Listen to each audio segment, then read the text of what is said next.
membentuk relawan Kampung Nusantara mendukung Bapak Erick Thohir untuk maju sebagai Presiden Indonesia periode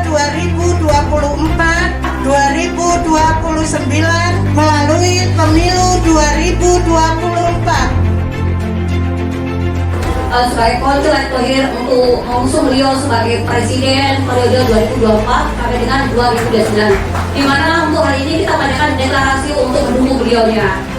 Kami semua mendukung di sini beliau karena beliau adalah sosok yang sangat hebat. Beliau masih muda tapi penuh dengan talenta, jadi memiliki suatu ilmu leadership yang bagus.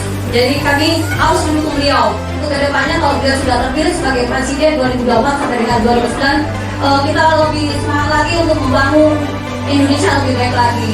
Kami mendukung sepenuhnya beliau untuk menjadi Presiden untuk periode 2024 sampai dengan 2029.